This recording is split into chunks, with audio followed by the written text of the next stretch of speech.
السلام علیکم دوستو، خیریت سے؟ میں امید کرتا ہوں کہ آپ سب ٹھیک ہوں گے۔ آپ کا میرے یوٹیوب چینل میں استقبال ہے۔ میں آج آپ کے لیے لایا ہوں قیامت کا خوفناک منظر، جسے ہر شخص سنے اور اپنی زندگی میں عبرت حاصل کرے۔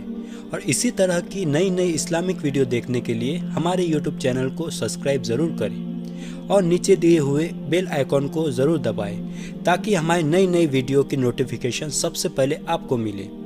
ہمارے یوٹیوب چینل کا نام پرویز خان @96 ہے اور اس ویڈیو کو اپنے دوستوں میں زیادہ سے زیادہ ضرور شیئر کریں۔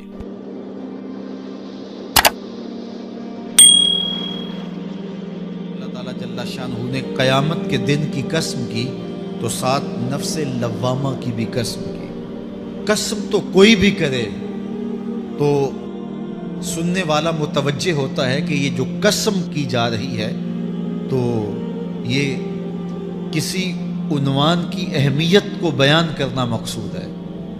تو پھر قسم اگر رب کرے تو پھر سمجھنے کے لیے کافی ہے کہ وہ کتنا اہم مضمون ہوگا جس پہ میرا رب ہو کے قسم کر رہا ہے۔ تو قیامت پر اللہ تعالیٰ قسم فرما رہا ہے تاکہ اس کا قسم فرمانا اہل عقل کے لیے کافی ہو کہ اس کے اس بات کے لیے اس سے بڑی کیا دلیل ہو سکتی ہے کہ میرا رب اس پہ قسم کر رہا ہے۔ اَيَحْسَبُ الْإِنسَانُ أَن لَّن نَّجْمَعَ عِظَامَهُ، اللہ تعالیٰ ارشاد فرماتا ہے کہ کیا آدمی یہ سمجھتا ہے کہ ہم ہرگز اس کی ہڈیاں جمع نہیں فرمائیں گے۔ یہ ایک کافر تھا، عدی بن ربیعہ، یہ مراد ہے یہاں انسان سے۔ ایک روایت کے مطابق ابو جہل بن ہشام مراد ہے۔ تو یہ ابو جہل یا عدی بن ربیعہ یہ کہتے تھے کہ کیا ہڈیوں کو دوبارہ جوڑا جائے گا، دوبارہ ان کو جمع کیا جائے گا؟ یہ نہیں ہو سکتا، قیامت نہیں آ سکتی۔ وہ کہتے تھے یہ جہاں ہے بس ختم ہو جائے گا کام تمام، لہٰذا جو عزت پانی ہے، جو لذت حاصل کرنی ہے، جو عیش و عشرت کرنی ہے، جو کچھ کرنا ہے اسی جہان میں کر لو۔ آج کل بہت سارے لوگوں کا رویہ بھی یہی ہے کہ بس ٹھیک ہے، یہ دنیا ہی سب کچھ ہے، آخرت بس ایک اعتقاد کی حد تک ذہن کے کسی گوشے میں ہے، 2 لمحوں کے لیے خیال آیا تو رک گئے، پھر اپنی وہی ڈگر کی زندگی۔ لیکن آخرت جب تیقن کی اس منزل تک پہنچ جائے پھر انسان کے اعمال کے اندر خود بخود جو ہے وہ نظم پیدا ہو جاتا ہے کہ چونکہ میں اللہ کے حضور پیش ہونا ہے اور ایک عمل کا میں نے حساب دینا ہے۔ تو آخرت کے بارے میں یقین کی کمزوری انسان کو جو ہے وہ گناہوں کی دلدل میں پھنسا دیتی ہے۔ اس لیے آخرت کا یقین یہ بہت ضروری ہے تاکہ ہماری زندگی میں نظم پیدا ہو اور ہم اللہ کے حضور جھکنے والے، اس کے شکر گزار بندے، اس کی اتباع کرنے والے بنے۔ تو اب وہ کافر کہتے تھے ابن ربیعہ یا ابو جہل کہ یہ جو ہڈیاں ہیں ان ہڈیوں کو کیسے دوبارہ زندہ کیا جائے گا۔ نضر بن حارث ایک کافر تھا، وہ کہیں سے قبرستان سے پرانی ہڈی اٹھا لایا اور وہ اتنی بوسیدہ تھی کہ ہاتھ کے لمس سے ٹوٹ کے گرتی تھی، اور حضور کے پاس آ کھڑا ہوا اور آ کے کہنے لگا کہ کیا ان ہڈیوں کو دوبارہ زندہ کیا جائے گا؟ کون ہے ان کو جو دوبارہ زندہ کرے؟ اور ساتھ ہڈی توڑتا ہے اور اس کے ریزے زمین پہ گرتے ہیں۔ تو حضور علیہ السلام نے اللہ کی جانب سے اس کا جواب دیا۔ ذرا قرآن پڑھیے، سورہ یاسین کا آخری رکوع ہے، وَضَرَبَ لَنَا مَثَلًا وَنَسِیَ خَلْقًا قَالَ مَن یُحْیِی الْعِظَامَ وَہِیَ رَمِیمٌ۔ اب وہ باتیں کرنے لگ گیا ہے، اس کی زبان بولنے لگی ہے، اب کہاوتیں ہمارے لیے لاتا ہے، اور کیا کہتا ہے؟ مَن یُحْیِی الْعِظَامَ وَہِیَ رَمِیمٌ، ان ہڈیوں کو کون زندہ کرے گا جبکہ اتنی بوسیدہ ہو گئی ہیں۔ تو یہ نضر بن حارث حضور کے سامنے ہڈی لایا تھا اور توڑتا تھا اور کہتا تھا یہ ہڈیاں زندہ ہوں گی، ان ہڈیوں کو دوبارہ اٹھایا جائے گا جو اتنی بوسیدہ ہو گئی ہیں کہ ہاتھوں کا لمس بھی گوارا نہیں کرتی، اس کو دوبارہ زندہ کیا جائے گا، کون زندہ کرے گا؟ جواب سنو، کل یحییھا الذی انشأھا اول مرہ، اے محبوب فرما دیجئے اب تو ہڈیاں موجود ہیں، جب ہڈیاں بھی نہیں تھیں تو جس رب نے انسان بنایا ہڈیوں کو جوڑ کے نہیں بنا سکتا؟ اب تو میٹیریل موجود ہے، جب میٹیریل بھی موجود نہیں تھا۔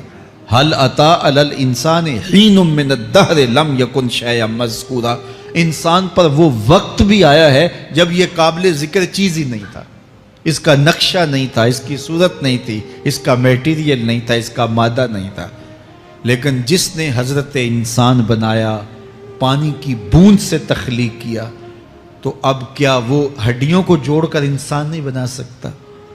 تو یہ کفار بات کرتے تھے کہ نہیں نہیں نہیں، اتنی بوسیدہ ہڈیوں کو کیسے زندہ کیا جائے گا، یہ بات سمجھ میں نہیں آتی۔ پھر ان کے ذرے بکھر گئے، بعض انسانوں کو جانور چیڑ پھاڑ کے کھا گئے، کچھ وہ کھا گئے، کچھ ہڈیاں پڑی رہ گئیں، کچھ ان کی ہڈیاں راکھ بن کے اڑ گئیں۔ تو کیسے ہو سکتا ہے کہ ان کو دوبارہ زندہ کیا جائے، ان کے اجزاء جوڑے جائیں؟ اب یہ عدی بن ربیعہ نے بھی یہی کہا۔ اللہ ارشاد فرماتا یحسب الانسان ان لن نجمع عظامہ، یہ آدمی گمان کرتا ہے، کہتا ہے کیا ہڈیوں کو دوبارہ زندہ کیا جائے گا؟ اللہ فرماتا ہے کیوں نہیں، ہم اس بات پہ قادر ہیں کہ اس کے انگلیوں کے پور پور کو دوبارہ کھڑا کر دیں، اور اس کے اجزاء جو بکھرے ہوئے ہیں ان کو ہم اکٹھا کر کے دوبارہ ان کو جوڑ دیں، ہمارے لیے کوئی مشکل نہیں ہے۔ لیکن یہ اس کا خیال ہے کہ ہڈیوں کو کیسے جوڑا جائے گا، لیکن سورہ یاسین میں جو دلیل دی اس پہ کس قدر جو ہے وہ اشش کرنے کو جی چاہتا ہے۔ فرمایا کہ کل یحییھا الذی انشأھا اول مرہ، یہ کہتے ہیں یہ ہڈیاں کون جوڑے گا؟ کہا جب ہڈیاں بھی نہیں تھی، جس نے ہڈیاں بنائی اس کے لیے جوڑنا کیا مشکل ہے؟ تو یہ عجیب تم نے بات کی۔ تو اللہ تعالیٰ جل شانہ قیامت کے دن ہمارے وجود دوبارہ اٹھائے گا اور اپنے حضور بندوں کو کھڑا کرے گا اور ان سے سوال پوچھے گا۔ یہ نہیں ہے کہ جو مرضی کرتے گئے، ایک آدمی نے ظلم کیا، جبر کیا، زیادتیاں کی، لوگوں کا حق لوٹا، لوگوں کا مال غصب کیا، عزتیں پامال کی، اور اتنا مؤثر تھا کہ عدالتیں وہ خرید لیتا تھا، کچہریاں وہ خرید لیتا تھا، پولیس وہ خرید لیتا تھا، کوئی سے پوچھنے والا نہیں تھا، اس کی بات چلتی تھی، اس کا فون چلتا تھا، اس کا رکا چلتا تھا، عیش و عشرت کی زندگی گزاری اور مر گیا، ہزاروں کے حق غصب کر کے، ہزاروں کا مال ہڑپ کر کے، لوگوں کی آبروئیں لوٹ کے مر گیا اور قبر میں چلا گیا، بس قصہ ختم۔ اب نہ وہ اٹھے گا، نہ اس سے حساب لیا جائے گا، تو پھر انصاف کہاں گیا؟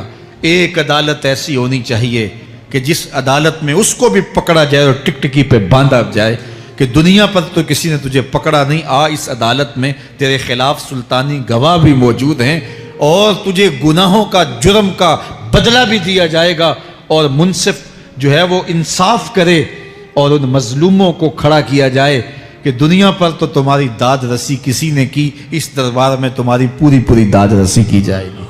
عقل مانتی ہے کہ ایک ایسا دربار ہونا چاہیے، ایسا احتسابی عمل ہونا چاہیے، ایک ایسی عدالت لگنی چاہیے کہ جس کا کہیں جسے انصاف نہیں ملا اس کو وہاں جا کے انصاف ملے، اور وہ دن قیامت کا دن ہے۔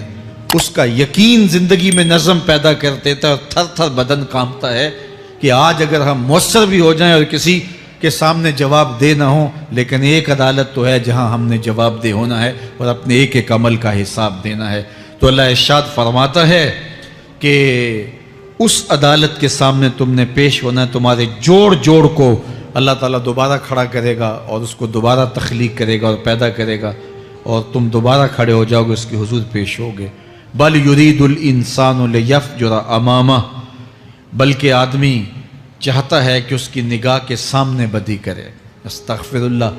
یہ ایک ظالم کافر تھا، وہ حضور کی خدمت میں آیا، کہنے لگا میں نہیں مانتا قیامت آئے گی۔ حضور نے اس کو دلائل دیے، تو جب دلائل کے سامنے بے بس ہو گیا تو کہنے لگا کہ جس قیامت کی آپ بات کرتے ہیں وہ قیامت آ بھی گئی تو میں نہیں مانوں گا۔ اللہ اکبر۔ تو وہ انکار کرنے والوں کی انتہا ہوتی ہے، اور ذرا دیکھیے وہ کیا بول رہا ہے، بل یرید الانسان لیفجر امامہ۔ اس کی سرکشی دیکھیے، اس کا تمرد دیکھیے۔ وہ کہتا ہے اچھا اگر قیامت قائم ہوئی تو یہ گناہ، یہ جرم، یہ بدی، یہ بدکاریاں، یہ ظلم جو میں کرتا ہوں، یہ بدکاریاں رب کے سامنے کروں گا۔ کیسی ڈٹائی ہے، مذاق اڑاتا ہے، تمسخر اڑاتا ہے آخرت کا، کہتا ہے جو بدیوں کا کاروبار میں نے گرم کیا ہے، جو بدکاریاں میری زندگی کا معمول ہیں، جو دادے عیش دیتا ہوں، جو عزتوں کو پامال کرتا ہوں، جو غریبوں کے پنجے توڑتا ہوں، جو لوگوں کا حق غصب کرتا ہوں، جو برائیاں کرتا ہوں، اگر قیامت قائم بھی ہو گئی تو میں یہ سارے جرم رب کے سامنے کروں گا، پھر وہ مجھے پکڑ کے دکھائے۔ اللہ اکبر۔ یسأل ایان یوم القیامہ، پھر پوچھتا ہے اچھا قیامت کب آئے گی؟ یہ تمسخر کے طور پہ پوچھتا ہے، لاؤ نا قیامت، کب آئے گی قیامت؟ میں جرم رب کے سامنے کرنا چاہتا ہوں۔ اللہ اکبر۔ اب جواب سنیے، اب لفظوں کا ترجمہ اس زور سے کیا ہی نہیں جا سکتا جس زور کے لفظ ہیں۔ وہ کہتا ہے قیامت کب آئے گی؟ میں تو یہ جرم رب کے سامنے کرنا چاہتا ہوں، کوئی قیامت نہیں ہے، مذاق اڑاتا ہے۔ قیامت کب آئے گی؟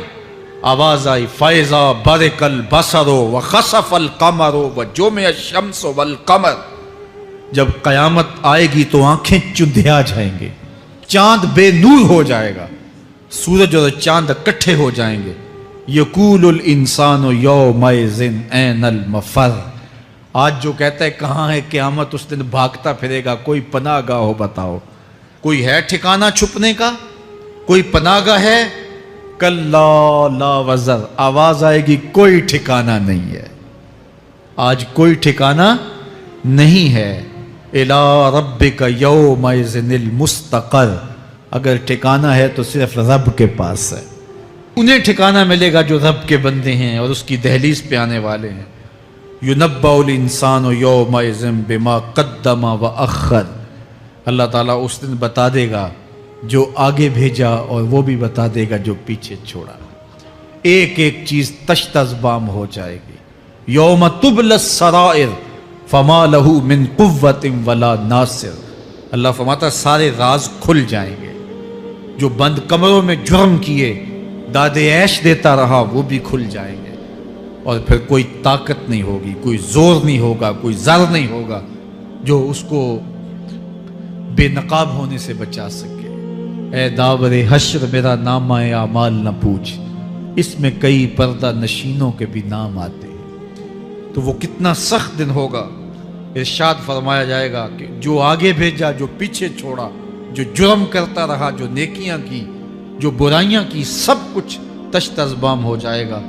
بل الانسان علی نفسہ بصیرہ، بلکہ آدمی خود اپنے حال پر اچھی طرح خود آگاہ ہے۔ ہم اسے نامہ اعمال کے دفتر دیں گے جہاں سب کچھ لکھا ہوگا۔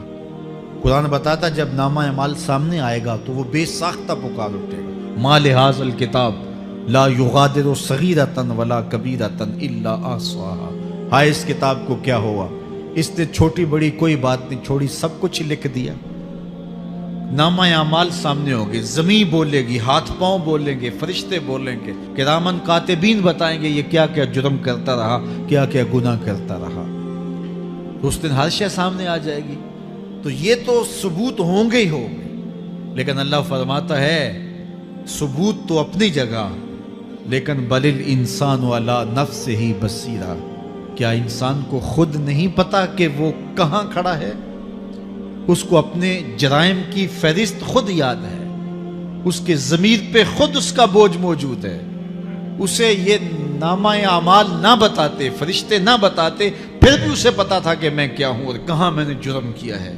وَلَوْ أَلْقَى مَعَاذِيرَهُ، اللہ اکبر، اگر اس کے پاس جتنے بہانے ہوں سب لا ڈالے، جب بھی کوئی اس کا بہانہ نہیں سنا جائے گا۔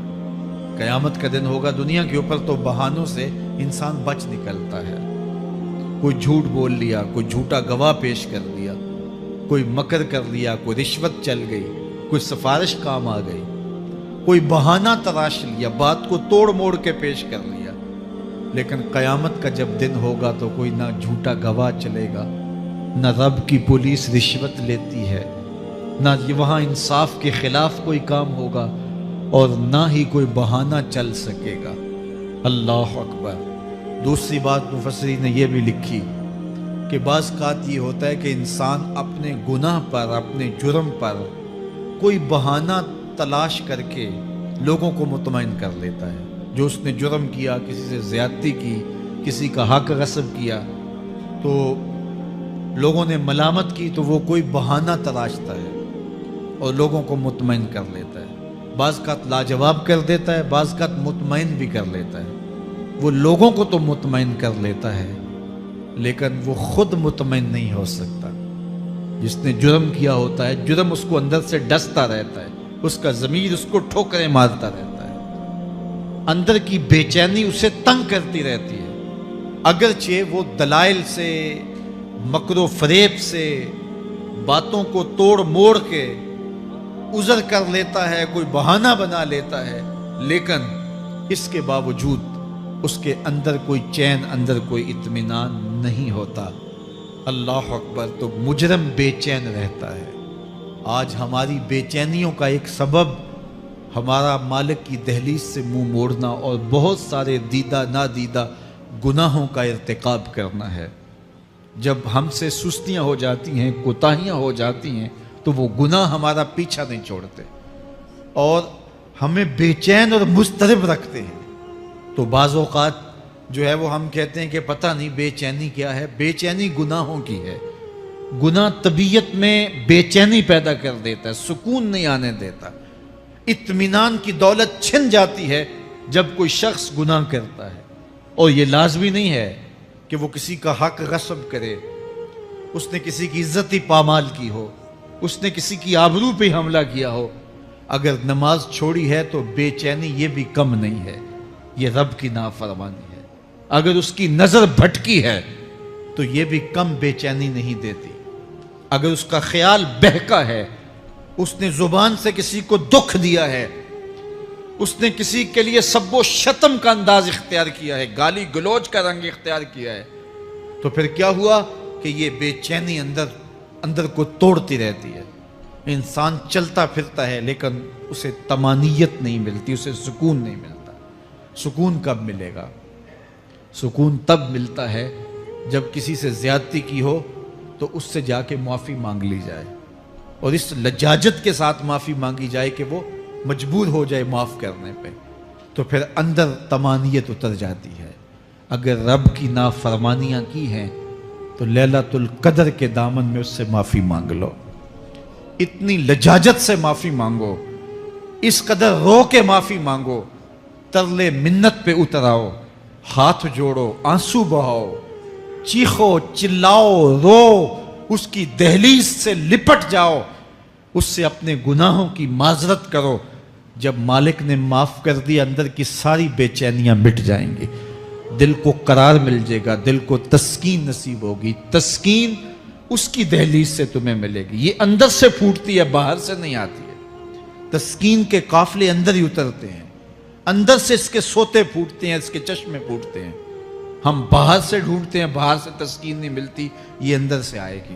اس لیے اس دل کے اوپر لگے ہوئے میل کچیل کو، غلاظت کو دور کر لو اور کھرچ دو دل کے اوپر پڑے ہوئے جتنے بھی زنگ ہیں. تو پھر نتیجہ کیا ہوگا؟ دل ستھرا ہوگا، مصفہ ہوگا، مزکا ہوگا، تو پھر دل پر نور ہوگا. تو پھر آپ کو زندگی گزارنے کا لطف اور سرور اور مزہ آنے لگ جائے گا. تو انسان جب دلیلیں تراشتا ہے، اس سے بعض کا اپنے آپ کو بھی مطمئن کرنے کی کوشش کرتا ہے، اوروں کو بھی مطمئن کر لیتا ہے، لیکن حقیقت میں اطمینان نہیں ہوتا، وہ بے چینی ہوتی ہے. تو اللہ تعالیٰ جل شانہ اس کہانی کو بیان کرتے ہوئے ایک اور مضمون کو بیان کیا، اور یہ بالکل درمیان میں جملہ معترضہ کے طور پہ جو ہے وہ نظر آ رہا ہے کہ بات تو چل رہی ہے، تو اچانک اللہ اپنے محبوب سے مخاطبہ فرماتا ہے اور کیا ارشاد کرتا ہے؟ لا تحرک بہ لسانک لتعجل بہ. تو یہ اچانک بات کیوں آ گئی؟ اصل بات یہ تھی کہ جب وحی نازل ہوتی تو آقا کریم علیہ السلام ہمہ تن گوش ہو کے اس وحی کو سنتے، پھر اس کو محفوظ کرنے کی فکر ہوتی کہ جو میں نے سنا ہے وہ اچھی طرح مجھے یاد ہو جائے. اور پھر آقا کریم علیہ السلام کی تیسری فکر یہ ہوتی کہ اس کے جو معارف ہیں، اسرار ہیں، اور اس کے جو ثمرات ہیں، اس کی جو تفصیلات اور نکلنے والے اس کے نتائج ہیں، وہ بھی اچھی طرح جو ہے وہ میں سمجھ پاؤں. تو یہ تین مشقتیں بیک وقت حضور گوارا کر رہے ہوتے. اب قیامت کا ہولناک منظر جو پیش کیا گیا، اور پھر انسان جب اپنے رب کی نافرمانی کرتا ہے تو جو اس کا حال ہوتا ہے، تو یہ سارے مضامین کو اللہ کے محبوب سن رہے تھے۔ حضور کے قلب اطہر پر گرانی آئی، اور میرے رب کو کیسے گوارا تھا۔ جو حضور سن رہے تھے جلدی جلدی اس کو زبان پہ لانا چاہ رہے تھے تاکہ وہ اچھی طرح ازبر ہو جائے، لیکن اللہ نے محبوب کی اس مشقت کو دیکھا تو فرمایا لا تحرک بہی لسانک لتعجل بہی، محبوب آپ اپنی زبان کو جنبش نہ دیں، آپ جلدی کرتے ہیں تاکہ وہ جو میں نے سنا ہے وہ میری زبان پہ آ جائے۔ ان علینا جمعہ و قرآن، یہ ہمارے اوپر ہے، ہم آپ کے دل میں جمع بھی کریں گے، جو آپ کو سکھایا ہے وہ آپ کو یاد بھی رہے گا، وہ آپ بھول نہیں سکیں گے۔ فَإِذَا قَرَأْنَاهُ فَاتَّبِعْ قُرْآنَهُ، اور جب ہم پڑھ لیں تو پھر اس کے بعد آپ اس کو دہرائیں پڑھیں۔ ثُمَّ إِنَّ عَلَيْنَا بَيَانًا، پھر اس کی تفصیل بھی ہمارے ذمے ہے، اس کا بیان بھی ہمارے ذمے ہے۔ اس سے وہ لوگ جو حجیت حدیث کا انکار کرتے ہیں اور پھر وہ کہتے ہیں کہ نہیں بس قرآن مجید کی آیات ہی ہیں، اس کے علاوہ اور کچھ نہیں ہے، وہ من اللہ نہیں ہے، تو یہاں غور کرنا ہے۔ ثم ان علینا بیانہ فرمایا گیا، پھر ہمارے اوپر ہے اس کا بیان جو آپ کو ہم القا کریں۔ اور آقا کریم نے فرمایا، سنن نسائی کی روایت ہے، انما اوتیت القرآن ومثلہ معہ، مجھے قرآن دیا گیا اور قرآن جتنے اور علوم بھی میرے سینے میں رکھے گئے۔ تو صرف قرآن ہی نہیں اتارا گیا حضور کے سینے میں، حضور کے سینے میں بہت کچھ نازل کیا۔ حضور کا سینہ گنجینہ ہے اسرار و معانی کا، اور اللہ تعالیٰ جل شانہ نے اپنے محبوب کو بہت کچھ عطا کیا۔ یہ بیان کرنے کے بعد فرمایا کلا بل تحبون العاجلہ وتذرون الآخرہ، اللہ اکبر، کوئی نہیں بلکہ یہ جو تم لوگ ہو اے کافرو، تم اس چیز کو پسند کرتے ہو جو بالکل نقد ہے، جو جلد ملنے والی ہے۔ دنیا کا سودا نقد ہے، دنیا کے نفع نقد ہیں، دنیا کی لذات نقد ہیں۔ شیطان کہتا ہے اب چوری کرو اب مال آئے گا، اب زنا کرو اب لذت ملے گی، اب ڈاکہ کرو اب امیر ہو جاؤ گے۔ تو دنیا کے سودے نقد ہیں اور آخرت کے وعدے ادھار ہیں۔ وہ ارشاد فرمایا بل تحبون العاجلہ، تم دنیا کی جو عاجل چیزیں ہیں، جو بالکل نقد سودے ہیں، تم ان کے پیچھے پڑتے ہو، وَتَذَرُونَ الْآخِرَةَ، اور آخرت کو چھوڑتے ہو۔ دوسرے مقام پہ ارشاد فرمایا سورہ العالی میں بل تُؤْثِرُونَ الْحَيَاةَ الدُّنْيَا وَالْآخِرَةُ خَيْرٌ وَأَبْقَىٰ، تم دنیا کی جیتی زندگی کو ترجیح دیتے ہو، حالانکہ آخرت بہتر بھی ہے اور دائمی بھی۔ میں آپ کی توجہ چاہوں گا، آخرت بہتر بھی ہے اور دائمی بھی، لیکن تمہاری ترجیح یہ دنیا ہے جس کی آخرت کے مقابلے میں کوئی حیثیت ہی نہیں ہے۔ حضور نے ارشاد فرمایا اگر کسی کو جنت میں ایک کوڑا رکھنے کی جگہ مل جائے، ایک ڈنڈا رکھنے کی جگہ مل جائے، دنیا و ما فیہا کی دولتوں سے وہ زیادہ قیمتی ہے۔ 7 براعظموں پہ پھیلی ہوئی کائنات، سمندروں کی تہوں میں قیمتی موتی، پہاڑوں کے دامن میں قیمتی معدنیات، مالیاتی اداروں کے پاس سرمائے، لوگوں کے پاس دولت کے انبار، یہ سارے اکٹھے کر لیے جائیں اور ان کی قیمت لگائی جائے، اور جنت میں ایک ڈنڈا رکھنے کی جگہ، ایک عصا رکھنے کی جگہ، ایک کوڑا رکھنے کی جگہ، وہ جگہ پھر بھی زیادہ قیمتی ہے۔ پراپرٹی ویلیو ہوتی ہے نا، وہ کہتے ہیں کہ دور دراز دیہات سے 10 ایکڑ فروخت کریں تو یہاں ہمارے بائی پاس پہ اگر لیں تو 1 کنال جگہ آئے گی، 10 ایکڑ فروخت کر کے یہاں 1 کنال ملے گی۔ اور اگر آپ مزید اس کو فروخت کر کے مزید جو ہے وہ کسی مہنگے علاقے میں چلے جائیں تو ہو سکتا ہے 2 مرلے اس 10 ایکڑ کے مقابلے میں آئیں۔ تو اس طرح مختلف جگہوں کی پراپرٹی ویلیو ہوتی ہے۔ اللہ کے محبوب جنت کی پراپرٹی ویلیو بتا رہے ہیں۔ 7 براعظموں پہ پھیلی ہوئی کائنات کو ایک پلڑے میں رکھیں، پوری دنیا کے اندر جو سرمائے ہیں، جو ماضی میں سرمائے لوگوں نے خرچ کر لیے، جو حال میں موجود ہیں، جو آنے والے ادوار میں لوگوں کے پاس آئیں گے، قارون کا خزانہ اور سرمائے سارے اکٹھے کر کے ایک پلڑے میں رکھ دیں، جنت میں ایک عصا رکھنے کی جگہ پھر بھی زیادہ قیمتی ہے۔ تو پھر دنیا کی آخرت کے مقابلے میں قیمت کیا ہوئی؟ دنیا کی جنت کے مقابلے میں ویلیو کیا ہوئی؟ اور جنت میں سب سے کم جگہ کس کو ملے گی؟ جو سب سے آخر میں جائے گا۔ ظاہر ہے سب سے کم جگہ اسی کے پاس ہوگی جو سب سے آخر میں جہنم کے دھکے کھا کھا کے، رگڑے سہ سہ کے پھر آخر میں جنت میں جائے گا۔ سب سے تھوڑی جگہ اس کے پاس ہوگی۔ حدیث پاک میں آتا ہے، بخاری میں آتا ہے، حضور نے ارشاد فرمایا کہ جب جہنم سے آخری جہنمی نکالا جائے گا تو اللہ تعالیٰ اسے پوچھے گا بتا تیری کوئی آرزو؟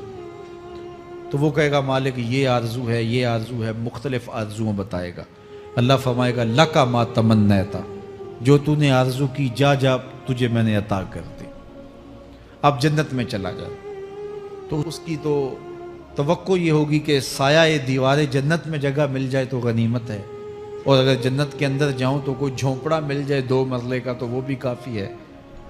لیکن اللہ اسے کتنی جگہ دے گا؟ اللہ فرمائے گا جا جنت میں، تیرے لیے جنت میں دنیا سے 10 گنا جگہ ہے۔ 7 بر اعظموں کو 10 سے ضرب دے تو کہا کہ دنیا سے 10 گنا جگہ تیرے لیے۔ اس کو یقین ہی نہیں آئے گا، وہ کہے گا اتسخر وانت الملک، میرے رب تو بادشاہ ہو کے مجھ سے مذاق کر رہا ہے؟ اللہ فرمائے گا نہیں، تیرے لیے 10 گنا جگہ ہے، اور اس کے لیے 10 گنا جگہ ہوگی جو سب سے آخر میں جنت میں جائے گا۔ میں آپ کی توجہ چاہوں گا، جو آخری جنتی ہے اس کے پاس کتنی جگہ ہوگی، کتنی پراپرٹی ہوگی؟ آج تو 2 10 20 50 مربع کسی کے پاس ہوں تو وہ اتراتا ہوا چلتا ہے کہ میں اتنا بڑا ذمہ دار ہوں۔ جنت میں آخری جنتی کی جگہ کتنی ہوگی؟ دنیا سے 10 گنا جگہ۔ تو داتا گنج بخش علی حجویری کی جاگیروں کا عالم کیا ہوگا؟ بابا فرید الدین گنجے شکر کی جاگیروں کا عالم کیا ہوگا؟ پھر اصحاب رسول کی جاگیروں کا عالم کیا ہوگا؟ قیمتی کتنی جگہ کہ ایک ڈنڈا رکھنے کی جگہ مل جائے، دنیا و ما فیہا سے وہ قیمتی، اور وہ قیمتی جگہ دنیا سے 10 گنا جگہ اس کو دی جائے گی جو سب سے آخر میں جائے گا۔ تو مجھے بتائیے اس سے بڑا بے وقوف کوئی ہے جو آخرت کو برباد کر کے دنیا کا سودا کرتا ہے؟ بل تؤثرون الحیات الدنیا والآخرۃ خیر و ابقا، کہا آخرت بہتر بھی ہے اور دائمی بھی ہے، نہ ختم ہونے والی زندگی ہے۔ تو یہاں بھی ارشاد فرمایا کلا بل تحبون العاجلہ وتذرون الآخرہ، تم نقد کے پیچھے دوڑتے ہو، آخرت جو ادھار ہے اس کی پرواہ نہیں کرتے ہو۔ یہ نقد تمہیں مل بھی جائے، پہلی تو بات ہے ملتی نہیں ہے، دنیا تمہارے آگے بھاگتی ہے اور تم پیچھے بھاگ رہے ہو۔ کچھ حصہ تمہیں مل بھی گیا تو وہ کتنے سالوں کے لیے؟ 60 سال 70 سال، یہ تو بڑی لمبی زندگی ہیں۔ ہمارے ہاں 45 سال ایوریج نکالی گئی ہے۔ 60 سال بھی کوئی جی لے، 70 سال بھی کوئی جی لے، کیا حیثیت ہے آخرت کے مقابلے میں؟ آخرت کا ایک دن یوم حشر قرآن بتاتا ہے 50,000 سال کا ہوگا۔ 50 سال کا نہیں، 50-100 سال کا نہیں، 50,000 سال کا ایک دن۔ پھر اس کے بعد نہ ختم ہونے والی زندگی، مینڈے کی شکل میں موت کو بھی ذبح کر دیا جائے گا، موت کو بھی موت آ گئی، اب موت نہیں ہے، نہ ختم ہونے والی زندگی۔ اور جو جنت میں چلا گیا سب سے آخر میں جانے والے کی یہ جائیدادیں۔ تو اصل زندگی تو آخرت کی زندگی ہے۔ کلا بل تحبون العاجلہ وتذرون الآخرہ، یہ تو ایک سودا ہے۔ اب اللہ تعالیٰ ایک اور چیز بتا رہا ہے، ذرا غور کیجئے۔ دنیا کی محبت دل میں ایسی پیدا ہو گئی کہ ہمیں سال کے بعد ماہ سیام میں مسجد میں آنا نصیب ہوتا ہے، اور ہم اپنی ہی دنیا میں مگن ہیں کہ یہی دنیا سب کچھ ہے۔ یہ کائنات بھی دیکھو، میرا رب بیان کر رہا ہے وجوہ یومئذ ناظرہ الی ربہا ناظرہ۔ وہ دن جب آئے گا تو جب بندے اس کے حضور حاضر ہوں گے جنہوں نے اپنی زندگی حزم و احتیاط سے گزاری ہوگی، رب کی اتباع میں، فرما برداری میں، اس کے حکموں کو پورے کرتے بسر کی ہوگی، پھر ان کو صلہ کیا ہوگا؟ اللہ فرمایا کچھ چہرے ہوں گے جو تر و تازہ ہوں گے، کھل کے گلاب ہو جائیں گے، چہرے منور اور تابہ ہوں گے. یہ اتنے کھلے کیوں ہوں گے؟ چہرے گلاب کیوں ہوں گے؟ الا ربہا ناظرہ، اس لیے کہ رب کا دیدار نصیب ہوگا. رب کا دیدار نصیب ہوگا تو چہرے کھل جائیں گے اور چہرے شگفتہ ہو جائیں گے، چہرے تر و تازہ ہو جائیں گے. یار کوئی پرانا دوست مل جائے اور آپ سخت صدمے کے ماحول میں ہوں تو اچانک اسے دیکھ لیں تو آپ کا چہرہ کھل جاتا ہے اور آپ کا چہرہ گلاب بن جاتا ہے، تو پھر کیا منظر ہوگا. دنیا کے تھکے ہوئے لوگ، جنگوں کے ستائے ہوئے لوگ، بدر، احد، حنین اور کربلا کی سختیاں گوارا کیے ہوئے لوگ، تہجد کے اندر لمبا قیام کر کے راتوں کی تنہائیوں کے تھکے ہوئے لوگ، حلال کھایا حرام نہیں کھایا اور دنیا سے پیچھے رہ گئے، دنیا آگے چلی گئی اور یہ حلال کی تلاش میں بظاہر پیچھے رہ گئے. گھر والے بھی تانے دیتے ہیں کہ تم تو پیچھے رہ گئے، دنیا کہاں چلی گئی، تمہارے رشتہ دار کہاں چلے گئے. تانے اور تانوں تشنی کے برستے تیر سہے ساری زندگی گزار دی. دکھوں کے مارے ہوئے یہ شخص جب قیامت کے دن اپنے رب کے حضور جائیں گے تو اللہ رخ انور سے نقاب ہٹا دے گا. پھر کیا ہوگا؟ اللہ کا دیدار ہوگا تو یہ چہرے کھل جائیں گے، ساری تھکن اتر جائے گی، جنم جنم کی ساری تھکن اتر جائے گی اور چہرے شگفتہ گلاب بن جائیں گے. اللہ فرمائے گا دیکھو ان کے چہرے کیسے کھلے ہوئے. وجوہ یومئذ ناظرہ الی ربہا ناظرہ. یہ تو خوش نصیب لوگوں کے چہرے ہیں. ووجوہ یومئذ باسرہ. اور پھر اس دن کچھ منہ بگڑے ہوئے ہوں گے. کیسے بگڑے ہوں گے؟ پاؤں میں درد ہو تو چہرے پر بگاڑ ہوتا ہے، پیٹ میں درد ہو تو چہرہ اچھا دکھائی نہیں دیتا، کان میں درد ہو، آنکھ میں درد ہو، سر میں درد ہو تو چہرہ بگڑ جاتا ہے. اور ان کے چہرے اتنے بگڑے ہوں گے، کوئی آنے والا خوف طاری ہو تو چہرے بگڑ جاتے ہیں. اور انسان کے چہرے کی ہوائیاں اڑی ہوتی ہیں، اب ان کے چہروں کی ہوائیاں اڑی ہوں گی. کیوں؟ قرآن بتاتا ہے تظن ان یفعل بہا فاقرہ. یہ ڈر رہے ہوں گے کہ ہمارے ساتھ اب جو سلوک ہونے والا ہے وہ کمر کی ہڈی توڑ دے گا. ہم نے رب کے حکموں کو توڑا، ہم نے پرواہ نہیں کی. ہم سمجھے دنیا میں آئے ہیں تو ہماری دنیا ہے، آوارہ ہوں، خواہشات نفس کے مطابق زندگی گزاریں، آنکھیں بے حیائی میں لگی رہیں، سوچیں آوارگی میں لگی رہیں، کان نغمے سنتے رہے، زبان جھوٹ بکتی رہی، ظلم و جبر کا بازار گرم رکھا، عصمتیں عزتیں پامال کرتا رہا، لوگوں کا مال لوٹتا رہا، حق غصب کرتا رہا، کلیجے اور دل چیرتا رہا، لوگوں کو زخمی کرتا رہا، لوگوں کے جذبات سے کھیلتا رہا. پرواہ نہیں کی کہ یہ دنیا ہے، امتحان گاہ ہے، چند دنوں کے لیے آئے ہیں، اللہ کے حضور پیش ہونا ہے، عملوں کا حساب ہونا ہے. اب جب وہ دیکھیں گے کہ ہمارے ساتھ کیا ہونے والا ہے تو ان کے چہرے پہلے بگڑ جائیں گے. کیوں؟ وہ گمان کریں گے کہ ان کی ریڑھ کی ہڈی توڑ دی جائے گی. ایسے عذاب آئیں گے جس طرح کسی کی ریڑھ کی ہڈی ٹوٹ جائے تو اس کا چہرہ شگفتہ گلاب تو نہیں ہوتا، اس کا چہرہ جو ہے وہ تو کس قدر مرجھایا ہوا ہوتا ہے. تو اللہ ارشاد فرماتا ہے اس طرح ان کے چہرے ہوں گے. ابھی عذاب آیا نہیں ہے لیکن چہرے پہلے اترے ہوئے ہوں گے اور جب عذاب کی بھٹی میں ڈالے جائیں گے. اللہ اکبر. اور وہ سخت عذاب، حضور نے جبریل امین سے پوچھا مجھے جہنم کے عذابوں کا ذکر سناؤ. عرض کی حضور سب سے ہلکے عذاب کی کہانی سناتا ہوں، اور وہ یہ کہ جہنمی کے پاؤں میں آگ کا جوتا رکھا جائے گا، باقی پورا بدن اس کا سلامت ہوگا. یہ سب سے ہلکے عذاب کی کیفیت ہے. اب پاؤں میں آگ کا جوتا ہوگا، حدت، گرمی، شدت اتنی ہوگی کہ دماغ پگھل کے ناک اور کانوں کے راستے سے باہر آ جائے گا. پاؤں میں رکھے ہوئے جوتے کی گرمی دماغ کو ایسے چڑھے گی کہ وہ پگھل جائے گا اور ناک اور کانوں کے راستے سے باہر آ جائے گا. تو اللہ کے عذاب کے خوف سے چہرے بگڑ جائیں گے، حالت سلامت نہیں رہے گی. یہ بات ذہن میں رکھیں کہ اللہ جس کو جہنم میں ڈالے گا اس کو اس صورت میں نہیں ڈالے گا. یہ محمدی صورت ہے، یہ شکل اس کی چھین لی جائے گی اور اس کی شکل بڑی کر دی جائے گی. اس کا ایک ایک دانت احد پہاڑ جتنا ہوگا. احد پہاڑ کا پھیلاؤ 15 کلومیٹر پہ ہے. 15 کلومیٹر کا ایک دانت اور 32 دانت کتنے ہوں گے تو منہ کتنا بڑا ہوگا. اس کو اتنا بڑا اس لیے کیا جائے گا تاکہ وہ عذاب کی تکلیف زیادہ سہے۔ 70 گز موٹی کھال ہوگی، اور کھال جل جائے گی تو اللہ قرآن میں فرماتا ہے ہم نئی کھال دے دیں گے تاکہ عذاب کی تکلیف اس کو گوارا کرنی پڑے۔ پھر چیخے گا، چلائے گا، ہائے مجھے پانی دو، پانی دو، پیاس کی شدت ہے۔ 70 سال تک تو اس کی کوئی آواز ہی نہیں سنے گا۔ 70 سال کے بعد داروغہ جہنم چیخ کر کہے گا، کیا مانگتا ہے؟ وہ بولے گا مجھے پانی چاہیے۔ کہا جائے گا تو ابھی ملتا ہے پانی۔ پھر داروغہ جہنم اسے پانی دے گا، کوکا کولا کی بوتل دے گا یا پیپسی تھما دے گا یا منرل واٹر کی بوتل دے گا؟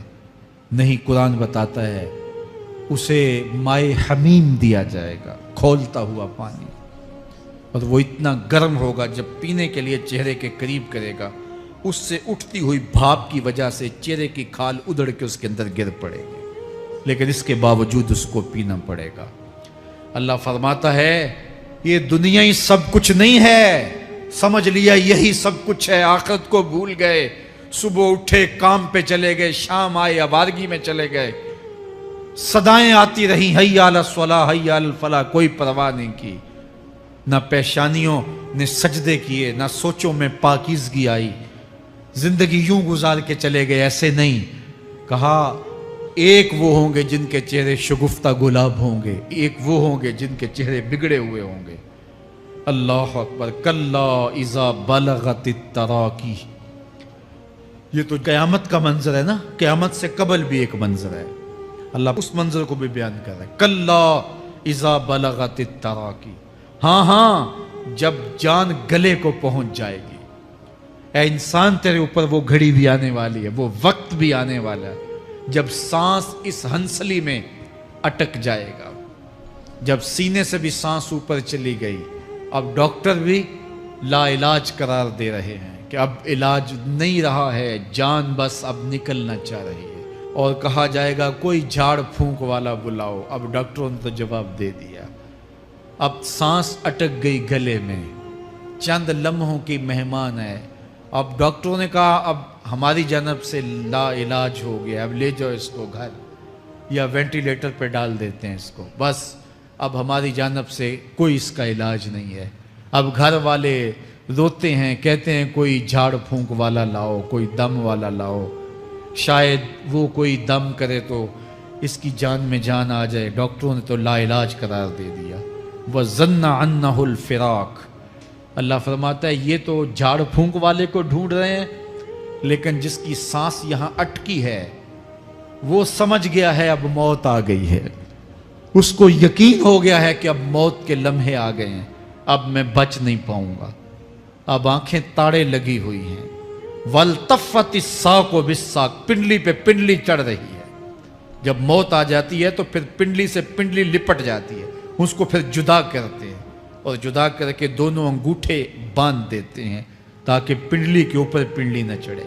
اللہ وہ منظر بیان کرتا ہے، صاحب یہ وقت آنے والا ہے جب دونوں انگوٹھے باندھ دیے جائیں گے، جب ناک میں روئی ٹھونس دی جائے گی، جب چٹے لباس میں کفن دیا جائے گا، جب غسال کے سامنے بے بس پڑے ہوں گے، وہ چاہے یہ بازو اٹھائے چاہے یہ بازو اٹھائے، گرم پانی ڈالے یا سرد پانی ڈالے، جب بس پڑے ہوئے ہوں گے جو ہے وہ غسل دینے والوں کے، اور ناک میں روئی ہوگی اور دونوں انگوٹھے آپس میں بندھے ہوں گے، یہ محل، یہ ماڑی، یہ کوٹھیاں، یہ بنگلے جس کو سویر شام لگ کے حلال حرام کی تمیز کیے بغیر بنایا تھا، غوث اعظم رضی اللہ تعالیٰ عنہ بولے مکان بنا رہا ہے، بسیں گے اور حساب تو جا کے دے گا، اور یہ تو ایک رات بھی تجھے اس گھر کے اندر نہیں رکھیں گے کہ چلو ایک رات مہمان رکھ لیں، کہتے ہیں نہیں نہیں مہمانوں نے بھی جانا ہے تو جلدی کرو اس کو سپرد کراؤ، وہ تو تیرا لباس بھی پھاڑ کے اتاریں گے، خود غسل دینے کے لیے تیار بھی نہیں ہے،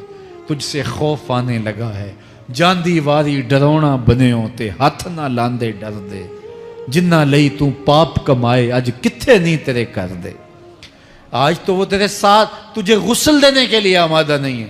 وَالْتَفَّتِ السَّاقُ بِالسَّاقِ، جب پنڈلی پہ پنڈلی چڑھنے لگ جائے گی، إِلَىٰ رَبِّكَ يَوْمَئِذٍ الْمَسَاقُ، اس دن تیرے رب کی طرف ہی لوٹ کے جانا ہے۔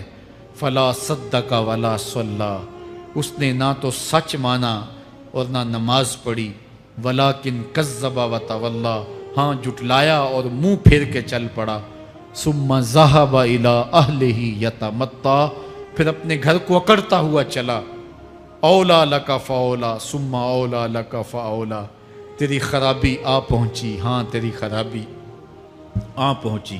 ایحسب الانسان ان یترک سدی، انسان دنیا میں یہ گمان کرتا ہے اس کو سدا چھوڑ دیا جائے گا۔ سدا عربی میں ایسے اونٹ کو کہتے ہیں جس کی مہار کسی کے ہاتھ میں نہ ہو، شترے بے مہار، جہاں مرضی جس گھاٹ سے چاہے پانی پیے، جہاں سے مرضی چارہ لے، تو شترے بے مہار کو کہتے ہیں سدا۔ تو یہ انسان بھی گمان کرتا ہے کہ میں بھی سدا ہوں، مجھے کوئی کیوں پوچھے، میرے جذبات پہ کوئی کیوں قدغن لگائے، مجھے کیوں روکے کوئی۔ بالخصوص جوانی کے ایام کے اندر جوان کو بڑا ہوتا ہے کہ کوئی مجھے کیوں، وہ تو ماں باپ کے کہنے میں بھی نہیں آنا چاہتا، وہ کہتا ہے کیوں مجھے روکتے ہیں، میری جوانی ہے، میرے جذبات ہیں، مجھے آزادی سے جینے دو، کیوں میرے راستے میں رکاوٹ بنتے ہو، میں سدا ہوں۔ اللہ فرماتا ہے نہیں، ایک اونٹ تو سدا ہو سکتا ہے، جس کو میں نے اشرف المخلوقات بنایا ہے اس کو تو سدا نہیں چھوڑوں گا، اس کو تو پابند بناؤں گا حکام کا۔ اب وہ کہتا ہے کہ نہیں نہیں، یہ کیسے دوبارہ اٹھائے جائیں گے؟ اب دوبارہ وہی بات پھر آ گئی، الم یک نطفۃ من منی یمنی، اللہ فرماتا ہے ایک بوند تھی نا، پانی کا ایک قطرہ تھا جو رحم مادر میں رکھا گیا، ثم کان علقہ، پھر وہ پانی کا قطرہ لوتھڑا بنا، فخلق فسوی، پھر اللہ نے اسے پیدا فرمایا اور پھر ٹھیک ہموار کیا، فجعل منہ الزوجین الذکر والانثی، پھر اس سے وہ جوڑ بنائے، کوئی مرد بنایا کوئی عورت بنائی۔ کہا اب غور کر، اب تیری آنکھیں دیکھتی ہیں، بجلیاں چمکتی ہیں، تیری زبان کا طوطی بولتا ہے، لوگ اشش کرتے ہیں تیری گفتگو پہ، تیری گفتار پہ صدقے جاتے ہیں، تیرے لہجے کے جمال کو دیکھتے ہیں، تیرے سینے کا زور، تیرے پنجوں کی طاقت، تیری دماغ کی تیزیاں اور تیری سوچوں کے اجالے، تیری زوردار ٹانگیں، تیرے کڑیل بازو اور تیری چوڑی چھاتی اور تیرے گلاب کی پتیوں جیسے ہونٹ، اے انسان یہ سب کچھ کہاں تراشا گیا؟ ماں کے رحم میں، اس تاریکی میں جو 3 پردوں میں تھی، تیرا سر تیرے گھٹنوں میں تھا، اور تیرے رب نے وہاں تیرے اندر نسوانیت یا رجولیت کی صلاحیتیں پیدا کی، تیری آنکھوں میں چمک پیدا کی، تیرے کانوں میں نغمے بکھیرے، تیری زبان کے پٹھوں پہ قوت ذائقہ رکھی، تجھے بولنے کی صلاحیت دی، تیرے پنجوں میں زور رکھا۔ آج تو مفتی شہر ہے، آج تو علامۃ الدہر ہے، آج تو قاضی القضات ہے، آج تو منسٹر ہے، آج تو وزیر اعظم ہے، آج تو پہلوان ہے، آج تو شہزادہ ہے، آج تو بادشاہ ہے، آج تو زوراور ہے، آج تیری طاقت کے کیا کہنے، آج شیروں کو تو نچا لیتا ہے، ہاتھیوں کو تو بٹھا لیتا ہے، آج تو بڑا زوراور گھڑ سوار ہے، آج تیری طاقت کے کیا کہنے، تو کشتی کرتا ہے، زمانہ دیکھنے آتا ہے، آج تیری طاقت کے شوہرے ہیں، تیری عظمت کے تنتنے ہیں، لیکن انسان تو ایک ناپاک قطرہ تھا اور رحم مادر میں تھا، تیرے اندر یہ رنگ کس نے بھرے، تیرے کانوں میں نغمے کس نے رکھے، تجھے دماغ کی قوتیں کس نے دی، زبان کو بولنا کس نے سکھایا، آنکھوں میں توانائیاں کس نے رکھیں، تیری زبان کا طوطی بولتا ہے، یہ سلیقے کس نے دیے؟ پھر اللہ فرمایا، کتنا زوردار بیان ہے، الیس ذالک بقادر علی ان یحیی الموتى، جو ماں کے پیٹ میں ایک نطفے کو ایک خوبصورت انسان بنا سکتا ہے، ہڈیوں کو جوڑ کے دوبارہ انسان نہیں بنا سکتا؟ کیا وہ دوبارہ تجھے کھڑا نہیں کر سکتا اپنے سامنے پیش ہونے کے لیے، جس کے حکموں کو تو نے توڑا ہے، جس کے فرامین کا تو نے مذاق اڑایا ہے؟ کیا وہ اتنا ہی بے بس ہے کہ اپنے حضور تجھے جو ہے وہ کھڑا ہی نہیں کر سکتا ہے؟ جس رب نے تجھے ماں کے شکم میں شکل دی، حضرت شیخ فرید الدین عطار بولتے ہیں، سانے کزتی سلاتی می شود، ایسا کاریگر ہے مٹی سے بادشاہ بنا ڈالتا ہے۔ اس نے مٹی سے دارا و سکندر بنائے، اس نے مٹی سے جو ہے وہ رستم و سہراب بنائے، اس نے مٹی سے کیا کیا بنا دیا جو مٹی سے بادشاہ بنا سکتا ہے، جو نطفہ رحم مادر سے جو ہے وہ شکل اور صورت اور رنگ اور جمال بنا دیتا ہے۔ تیری صورت نکھرتی ہے، تیرے ہونٹ گلابی ہیں اور تیری نرگسی آنکھیں ہیں، تیرے ریشمی بال ہیں اور تیری خوبصورت رنگت ہے، تو چال چلتا ہے تو لگتا ہے قیامت چل رہی ہے، تیرا قد رانا جو ہے وہ صنوبر کو شرماتا ہے، تیری گفتار کے تنتنے ہیں۔ جس نے اتنی خوبصورت شکل ماں کے رحم میں بنائی، کیا وہ ہڈیوں کو جوڑ کے دوبارہ انسان نہیں بنا سکتا؟ وہ دوبارہ انسان بنائے گا اور پھر تجھے اپنے حضور کھڑا کرے گا۔ اور ایک حدیث میں آتا ہے اللہ بندے کو اپنے حضور کھڑا کرنے کے بعد اپنے سامنے سے ہٹنے نہیں دے گا جب تک 5 سوال نہیں پوچھ لے گا۔ ان عمر ہی فیما افنا ہو، اس کی عمر کے بارے میں پوچھے گا کہاں ضائع کی؟ میں نے تجھے زندگی دی 60 سال 70 سال 40 سال 50 سال، اس زندگی کو کہاں گزار کے آیا ہے؟ ان شباب ہی فیما ابلا ہو، اس کی جوانی کے بارے میں پوچھا جائے گا جوانی کہاں گزار کے آیا ہے؟ مجنوں تو نہیں بنا رہا، خواہشات کا اسیر تو نہیں ہو گیا، دیوانوں کی طرح زندگی تو نہیں گزار کے آ گیا؟ تیری جوانی کسی چوک میں تو نہیں گزری، تیری جوانی آوارگی میں تو نہیں گزری، ساری رات سوشل میڈیا کے اوپر گندگی اور غلاظتیں تو نہیں دیکھتا رہا؟ تیری زندگی گزری کہاں ہے؟ تیری جوانی گزری کہاں ہے؟ اگر کوئی جواب نہ ہوا تو پھر کیا جواب دے گا؟ اور وہ کتنا خوش نصیب ہوگا جو کہے گا مالک میری جوانی سجدوں میں گزری، میری جوانی قیام میں گزری، میری جوانی رکوع میں گزری۔ میرے حضور فرماتے ہیں سبعۃ یظلھم اللہ فی ظلہ یوم لا ظل الا ظلہ، 7 اشخاص ایسے ہیں قیامت کے دن جب کوئی سایہ نہیں ہوگا، اللہ ان 7 کو اپنے عرش کا سایہ دے گا۔ ان میں سے دوسرا شخص میرے حضور نے بیان فرمایا وشاب نشأ فی عبادت اللہ، وہ جوان جس کی جوانی اللہ کی عبادت میں گزری۔ جوانوں اپنی زندگی کو مالک کی دہلیز پہ لے آؤ، جوانی وہی ہے جو مالک کی چوکھٹ پہ گزرے۔ اپنے دل کا تعلق جوڑو، عشق کرنا ہے تو پھر آمنہ کے لال سے کرو، محبت کا رشتہ ان سے جوڑو، تعلق کا ربط ان سے قائم کرو، جوانی کو دین کی راہ پہ ڈالو۔ اللہ اکبر، سنو میرے حضور کا فرمان، انا حبیب اللہ، میں اللہ کا حبیب ہوں۔ پھر فرمایا الشاب التائب حبیب اللہ، جو جوان جوانی میں توبہ کرے وہ بھی اللہ کا حبیب ہے۔ آؤ اللہ کے حبیب بن جاؤ، اللہ کے حبیب بن جاؤ، اللہ کے حبیب بن جاؤ، اللہ کے محبوب بن جاؤ۔ لیلۃ القدر کی گھڑیاں ہیں، رات کا پچھلا پہر ہے، اللہ کے حضور یہ عہد کر کے اٹھو مالک جو زندگی گزر گئی، آئندہ جوانی کا ایک ایک لمحہ تیرے لیے گزرے گا، جیوں گا تو تیرے لیے، مروں گا تو تیرے لیے، میری ایک ایک سانس تیرے نام وقف ہوئی، میری زندگی کی ایک ایک ساتھ تیرے نام وقف ہوئی، میں اپنا سب کچھ تیرے لیے پیش کرتا ہوں۔ میری زندگی کا مالک بھی تو ہے، میری موت و حیات کا خالق اور مالک بھی تو ہے، یہ زندگی تو نے دی، تیری امانت ہے، تیرے حضور ہی پیش کرتا ہوں۔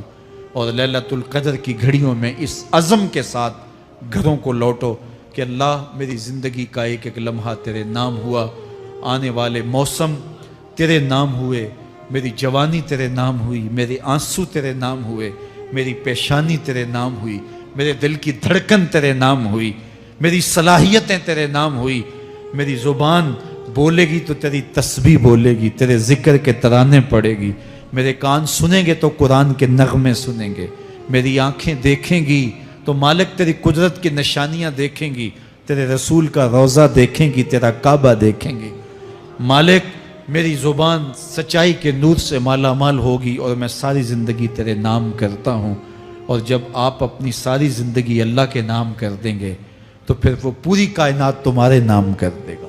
کی محمد سے وفا تو نے تو ہم تیرے ہیں، یہ جہاں چیز ہے کیا لوح و قلم تیرے ہیں۔ اللہ آپ سب کو اپنی پناہ میں، امان میں اور حفاظتوں کے حصار میں رکھے۔